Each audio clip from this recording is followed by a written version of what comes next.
Battle of Warsaw, 1705. The Battle of Warsaw was fought on the 31st of July, 1705. It was a desperate attempt for Poland to reclaim their city, Warsaw. The battle started with some initial skirmishes when 1,000 Poles crossed the river of Kasiv and attacked a Swedish guard post consisting of 20 men. But the Swedish forces held, outnumbered 1-50, and they were then reinforced by 150 cavalry who forced the coalition forces to retreat. The coalition forces then attempted to cross the river multiple times, but were repulsed each time. Then, on the 29th of July, the coalition army decided to cross the river with a big army near the small town Sökersjön. But the Swedish officer Bonde was ordered to prevent any passing of the river. He gathered a force consisting of 26 men. He found the coalition vanguard crossing the river. Despite being heavily outnumbered, Bonde followed his orders to prevent any crossing. He attacked the foes, who had just completed their advance over the river. They were nearly 500 men, but with Bonde's 26 men, he still attacked. It was a desperate fight, and they were cut down to the last man. Then, the Swedish reinforcements arrived of 160 men, but it wasn't simply enough. It was now 5,000 men over the river, and the Swedes were encircled. The Swedish force lost about 100 men, but the rest retreated to Warsaw to inform the Swedish army of the crossing. But this skirmish was not in vain. The coalition military commander Stanislav Polniatskoy said, "The bravery and fearlessness which the Swedish officer Bonde had displayed caused some terror to be struck into our enemies." Karl Neroth, the Swedish officer who held Warsaw, received the information of the crossing, the 30th of July.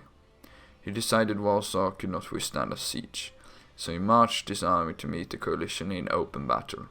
He positioned his troops between Warsaw and Rakowicz. At 4 a.m. on the 31st of July in the morning, Karl received intelligence that the coalition army was marching towards him. He prepared his army for what was ahead of them and marched towards Wola, a district in Poland, to face the advancing enemy.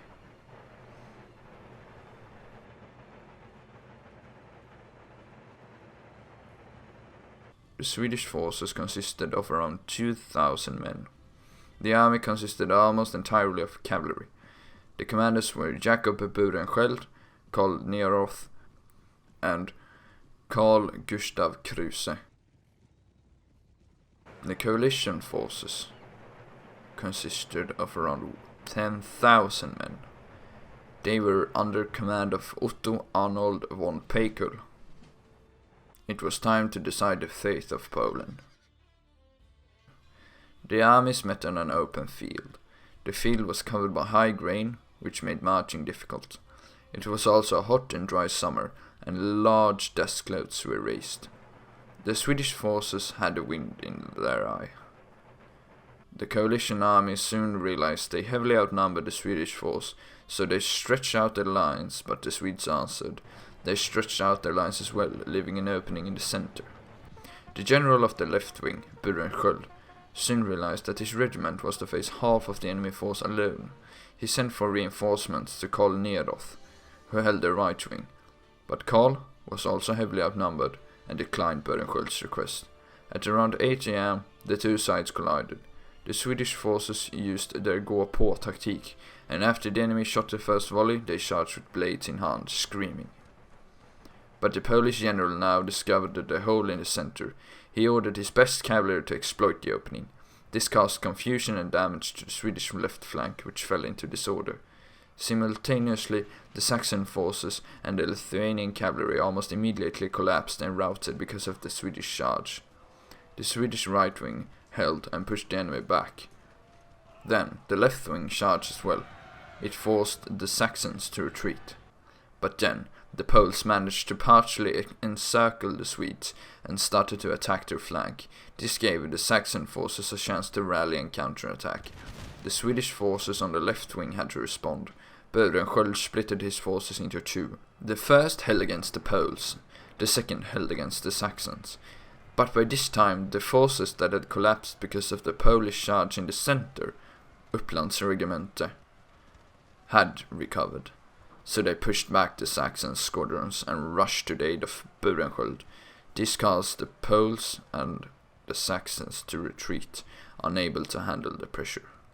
This ended the fighting for now, because all the enemy forces were in retreat. But in the pursuit of the retreating coalition army, the Swedes discovered that General Peikul had reorganized his forces at the village Udolani.